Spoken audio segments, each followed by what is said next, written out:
Hello बच्चों, आइए इस प्रश्न को देखते हैं। असत्य कथन चुनिए। विकल्प ए माइकोप्लाज्मा एक भित्ति रहित सूक्ष्म जीव है। विकल्प बी जीवाणु कोशिका भित्ति पेप्टिडोग्लाइकेन की बनी होती है। विकल्प सी रोमक और झालर मुख्य रूप से जीवाणुओं की गतिशीलता के लिए होते हैं। या विकल्प डी साइनोबैक्टीरिया में कशाभी कोशिकाओं का अभाव होता है।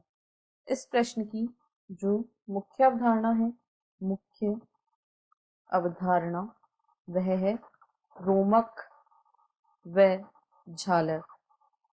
रोमक तथा झालर।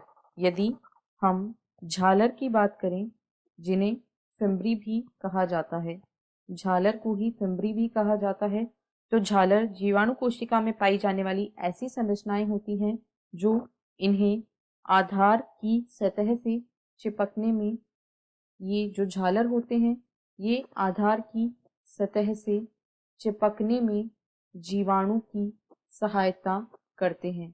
ये मुख्यतः आधार की सतह से चिपकने में जीवाणु की सहायता करते हैं।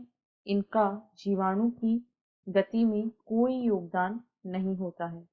यहाँ पर हमने देखा कि जो झालर या फिम्बरी नामक संरचनाएं जीवाणु कोशिकाओं में पाई जाती है, ये मुख्य रूप से जीवाणु को चिपकने में, आधार की सतह से चिपकने में सहायता करते हैं। इनका गति में कोई योगदान नहीं होता है। और यदि रोमक की बात करें, जिन्हें पिली भी कहा जाता है, तो ये संयुग्मन के दौरान जीवाणु में जो संयुग्मन की प्रक्रिया होती है, तब उस समय ये संयुग्मन नलिका बनाने में सहायता करते हैं। अर्थात ये संयुग्मन में इनका मुख्य योगदान होता है। दोनों ही संरचनाएं, झालर और रोमक, इनका गति में कोई योगदान नहीं होता है।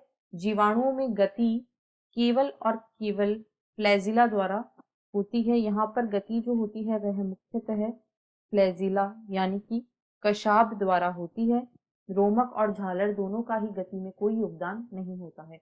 ए को देखें तो ए में कहा गया है माइकोप्लाज्मा एक भित्ति रहित सूक्ष्म जीव है। यह बिल्कुल सही है। माइकोप्लाज्मा एक ऐसा सूक्ष्म जीव है जिसमें भित्ति नहीं पाई जाती है और यह ऑक्सीजन के अभाव में जीवित रह सकता है।